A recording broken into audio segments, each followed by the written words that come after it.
I will like to discuss about new topic. The topic is money and credit.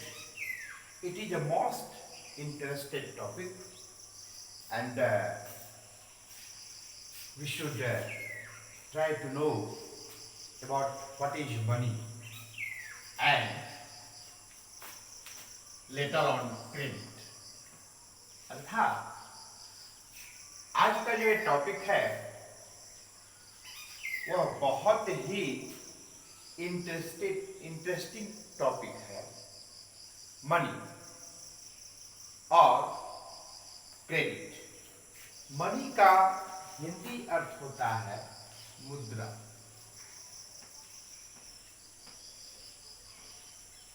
और credit का अर्थ होता है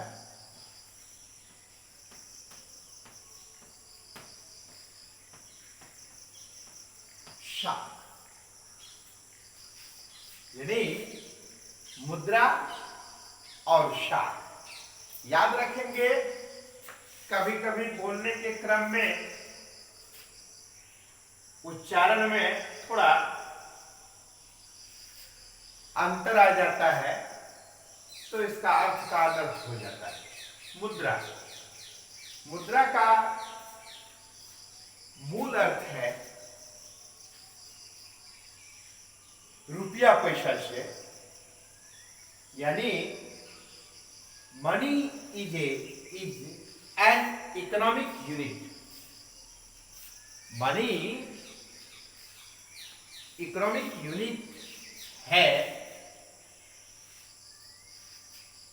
that function as a generally recognized medium of exchange for transactional purposes in an economy।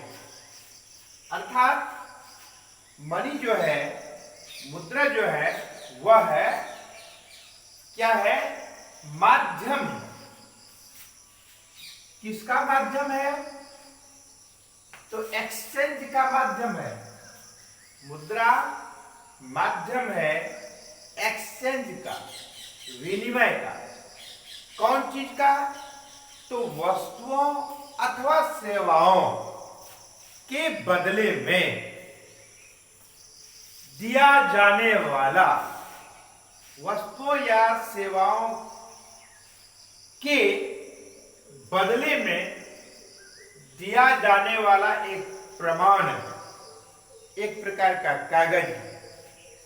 तो जिसके माध्यम से वस्तु के अदला बदली के लिए, वस्तु के अदला बदली का एक माध्यम है, सशक्त माध्यम है, जिसको हम लोग मुद्रा के रूप में जानते हैं। अब एक बात है, ये मुद्रा क्या पहले भी था? नहीं। पहले जब मानव एवं सभ्यता का विकास नहीं हुआ था, रुपये का आविष्कार नहीं हुआ था, मुद्रा का आविष्कार नहीं हुआ था, उस कालखंड में कैसे काम चलता था? आप सबके मन में यह जिज्ञासा होगी कि जब रुपया पैसा था ही नहीं, तो फिर कैसे कार्य चलता था, कैसे कार्यों का संपादन होता था? तो इसलिए मैंने नीचे में एक वर्ड लिख दिया है, बार्टर सिस्टम। इसको हम हिंदी में कहते हैं वस्तु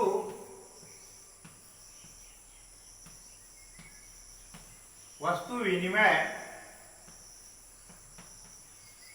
प्रणाली।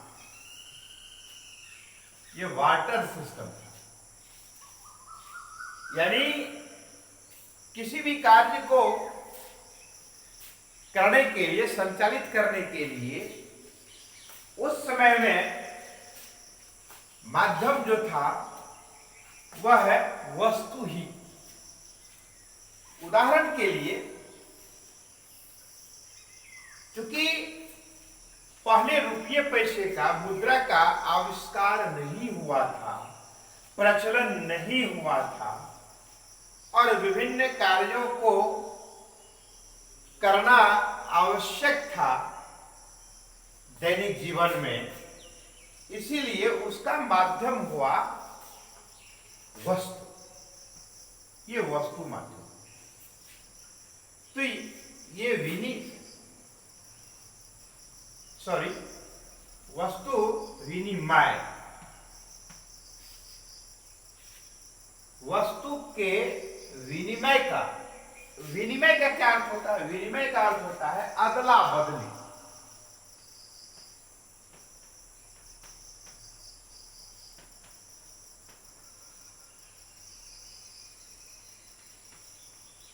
अदला बदली। ये अदला बदली से क्या तात्पर्य है? लेन देन से। तो हम लोग जरा इसके बारे में जाने कि प्रारंभिक कालखंड में जब मुद्रा का प्रचलन नहीं था, उसका आविष्कार नहीं हुआ था, उस समय में भी कार्य होता था। ऐसा नहीं था कि उस समय कोई कार्य नहीं होता था, लेकिन उस कार्य का पैमाना अलग ढंग का था। सबसे पहले तो हम लोग यह जाने, उस कालखंड में जब मानव एवं सभ्यता का बहुत विकास नहीं हुआ था, उस समय में भी व्यक्तियों की आवश्यकताएं थी, मानव की आवश्यकताएं थी, बहुत आवश्यकताएं थी, किंतु आज की तुलना में बहुत कम आवश्यकताएं थी। इसीलिए लोग जैसे तैसे करके अपनी आवश्यकताओं की पूर्ति कर लिया करते थे। अब जैसे उदाहरण के रूप में हम लोग को याद है कि बहुत हाल फिलहाल की बात है, जब हम लोग दूसरा, तीसरा, चौथा, पांचवा, छठा आदि कक्षाओं में पढ़ते थे, तो बगल अगल में किसी के यहां जाकर के पूछना पड़ता था कभी कितना समय हुआ है, और जिनके पास घड़ी होती थी वो टाइम बता देता था, तो हम लोग आते थे, चिन्ह दे देते थे, सूर्य की परछाई कहां तक अभी आई है, इतना बजा, तो इसका मतलब 9 बज गया या 9:30 बज गया, चिन्ह 2-3 कर दिए कि प्रतिदिन पूछने की आवश्यकता नहीं होगी, देखने की आवश्यकता नहीं, उसी अनुसार से तैयार होकर के स्कूल जाना है।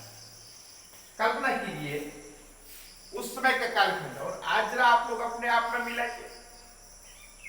हर घर में घड़ी, और अब घड़ी की तो आवश्यकता ही लगता है कि नहीं के बराबर रह गई है, लोग मोबाइल से ही काम कर लेते हैं। तो उसमें में बहुत कम आवश्यकताएं थी, जिसके कारण उस आवश्यकताओं की पूर्ति के लिए कठिनाई से ही इसका समाधान लोग कर लिया करते थे। तो कैसे? तो वस्तु के माध्यम से। अब देखिए इसमें कितनी परेशानी होती थी, लेकिन फिर भी परेशानी झेलकर भी लोग कैसे अपना जीवन यापन कर लेते थे। अब क्योंकि सब व्यक्ति सब प्रकार का सामान तैयार नहीं कर सकता, तो क्या, अब जैसे कि किसी को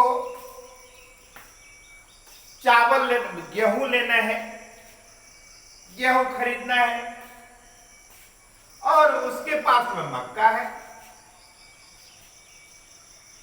अब वह व्यक्ति गेहूं जिनके पास में है, जिन्होंने गेहूं का उत्पादन किया है, वह ढूंढेगा वो व्यक्ति कहां है जिनको गेहूं है, उनसे मैं मक्का दे करके गेहूं ले लूंगा। संजोग से वो गेहूं वाला, जिनके पास में गेहूं है, गेहूं वाला के पास पहुंचा, कहा कि भाई साहब हमको तो गेहूं चाहिए, लेकिन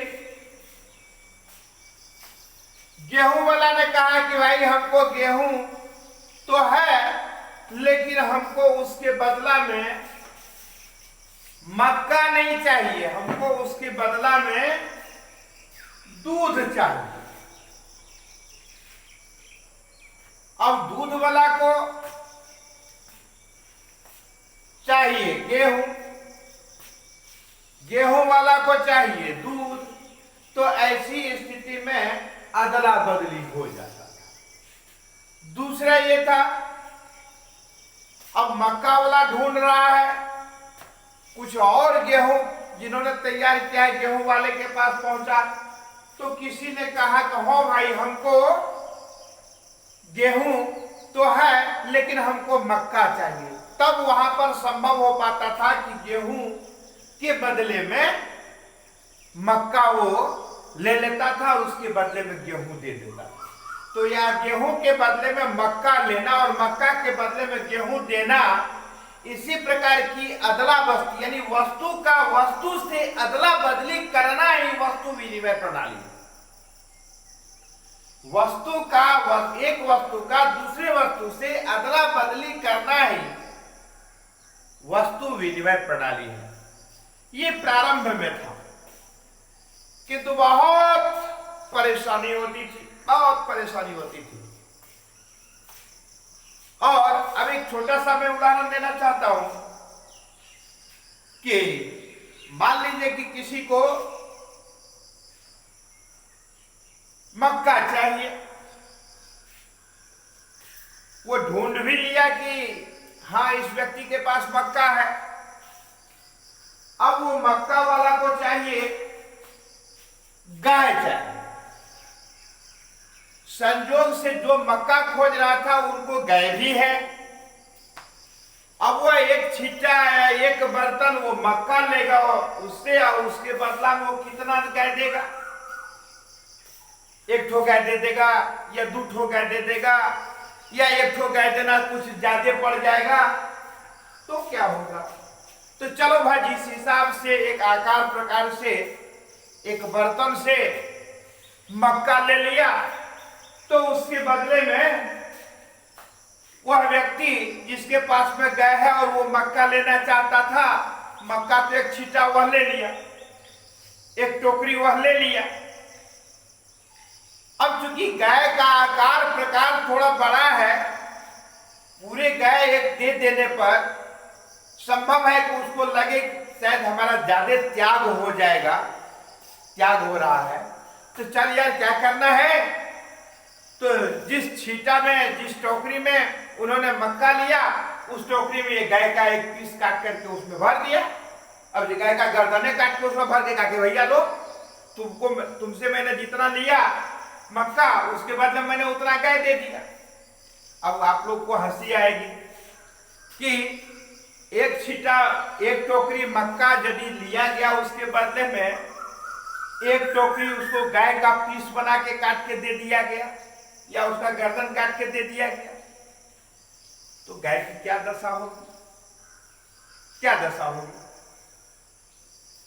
निश्चित रूप से गाय मर जाएगी, उसकी कोई उपयोगिता नहीं रहेगी। ठीक उसी प्रकार से मैं दूसरा उदाहरण देता हूं। आप समस्तीपुर जिला में रह रहे हो और आपकी अब इच्छा हो गई कि हमको यहां नहीं रहना, हमको कलकत्ता में चले जाना है रहने के लिए, तो आप कलकत्ता चले जाएंगे। और कलकत्ता वाला चाहता है कि मैं समस्तीपुर आ जाऊं, तो वहां कलकत्ता वाले से आप बिल्डिंग के साथ अदला बदली कर ले, और वहां का यहाँ, कलकत्ता वाले यहाँ आ जाएंगे, यहाँ वाले यानी आप कलकत्ता पहुंच जाएंगे, अपना बिल्डिंग उठा करके कलकत्ता लेके चले जाए, कलकत्ता वाला बिल्डिंग उठा करके समस्तीपुर जिला आ जाएंगे। क्या यह संभव है? असंभव है। तो भारी परेशानी होती थी वस्तु विनिमय प्रणाली में, बहुत परेशानी होती थी। ऐसे हजारों लाखों उदाहरण हैं जिसके माध्यम से यह स्पष्ट हो जाता था कि वास्तव में ये वस्तु विनिमय प्रणाली बेहद पेचीदा मामला है। इसमें मानव जीवन में ढेर सारी परेशानियां आती थी, बहुत परेशानियां आती थी, किंतु आप सबको ज्ञात है, फिर भी जैसे तैसे करके सामंजस्य स्थापित करके वस्तुओं का अदला बदली करके ढूंढना ही पड़े।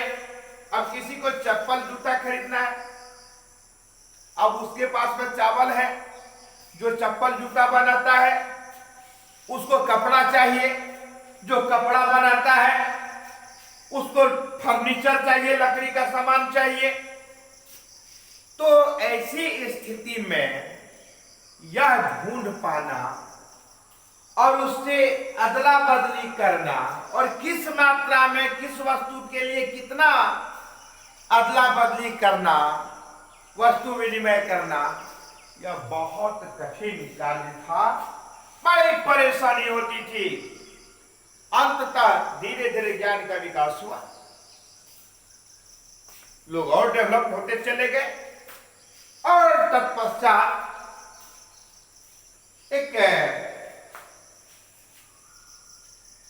ऐसी वस्तु का आविष्कार होनी चाहिए, लोगों ने विचार किया, विद्वानों ने, जो सबको ग्राह्य हो, ऐसी वस्तु हो जो सबको ग्राह्य हो और वह उस वस्तु के माध्यम से किसी भी प्रकार का कोई सामान खरीदे तो आसानी से वह उसका माध्यम बन जाए। और तत्पश्चात अंततः रुपया प्रचलन में आया। अब रुपये की भी बहुत कहानी है कि किस प्रकार से पहले सोना, फिर चांदी, फिर तांबा, इस प्रकार से प्रचलन में आया अदला बदली में। आप लोगों को याद होगा, आपकी माताजी, आपकी दादी माँ या घर के ही मुखिया दीपावली वगैरह के अवसर पर एक दिन दो दिन पहले एक धनतेरस शब्द बड़ा प्रचलन में है। उस दिन ऐसे व्यवसायी लोग जन सामान्य लोगों से खूब पैसा लूटते हैं, खूब लूटते हैं। उसमें एक धार्मिक मान्यता जोड़ दी गई है, क्या कि आज के दिन में अनिवार्य रूप से आप कुछ न कुछ खरीदें, सोना खरीदें, चांदी खरीदें, स्टील का बर्तन खरीदें या अन्य प्रकार की सामग्री खरीदें। इससे क्या होता है, तो घर में लक्ष्मी आती है, लक्ष्मी का वास होता है। और व्यवसायी भी मूड बना करके बड़े ही तन्मयता के साथ तैयार होते हैं कि ग्राहक आएंगे, उनको लूटना है। उस समय में जब चांदी के सिक्का का प्रचलन था, वो सिक्का को जैसे सामान्य मार्केट के हिसाब से यदि उसका 600 या 600 रुपया यदि पर सिक्का का वैल्यू है तो वो 800 रुपया पर सिक्का देगा। लोग लेता भी है, क्योंकि घर परिवार की माता बहन के द्वारा, दादी माँ के द्वारा पुरुष वर्ग को ऐसे कन्विंस कर देती है कि आज कुछ न कुछ जरूर लाइए, ताकि पूरे वर्ष भर लक्ष्मी विराजमान रहेंगे और धन धान्य से परिवार बिल्कुल सुखमय की स्थिति में रहेगा। इस मान्यता को ध्यान में रखते हुए जिनके पास नहीं भी है, पैसा कम भी है, तो थोड़ा ही सही कुछ न कुछ खरीदता है। तो मेरा यहां ये बताने का तात्पर्य यह था कि पहले जब सिक्का चलता था, रुपये का जो प्रचलन था, तो चांदी का था। आज 1 रुपया का, वो पुराना, आज 100 साल पहले, 150 साल पहले का यदि कोई 1 टकिया सिक्का हो, तो वो आप यदि किसी को दुकानदार को देंगे, वो 500, 600, 700, 800 रुपया तक दे सकता है। वो मार्केट रेट पर मतलब क्यों? क्योंकि पहले इसी प्रकार की व्यवस्था थी, चांदी का सिक्का बनता था।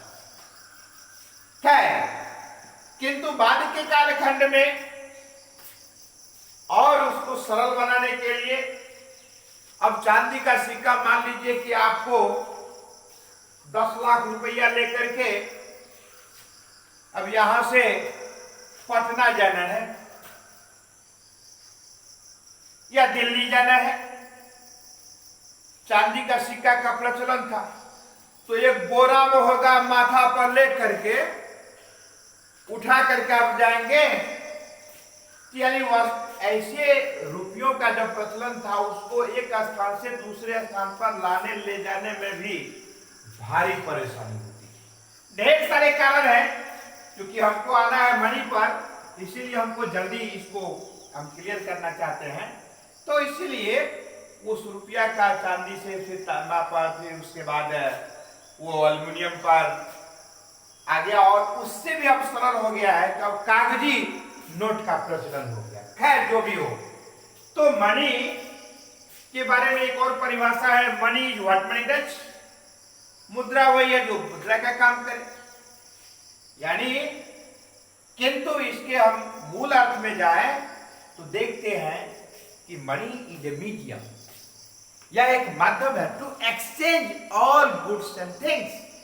जितने भी प्रकार की वस्तु और सेवाएं हैं, उसको अदला बदली का यह एक बहुत ही सशक्त, बहुत ही सरल, बहुत ही कंफर्टेबल यह माध्यम बन गया है, जिसके माध्यम से विभिन्न प्रकार की वस्तुओं का अदला बदली आसानी से व्यक्ति कर लेते हैं। ये तो हो गया मुद्रा। एक है क्रेडिट। क्योंकि आपका टॉपिक ये है मनी एंड क्रेडिट, तो क्रेडिट का अर्थ होता है विश्वास। Credit is the trust which allows one party to provide money और रिसोर्सेस टू अनदर पार्टी। यह एक प्रकार का विश्वास है। उस विश्वास के माध्यम से एक व्यक्ति अथवा संस्था दूसरे व्यक्ति के प्रति किसी वस्तु को लेने देने, सामग्रियों को, संसाधन को लेने देने में इसकी महती भूमिका होती है। ट्रस्ट, इसका मूल अर्थ विश्वास होता है, इसका मूल अर्थ भरोसा होता है।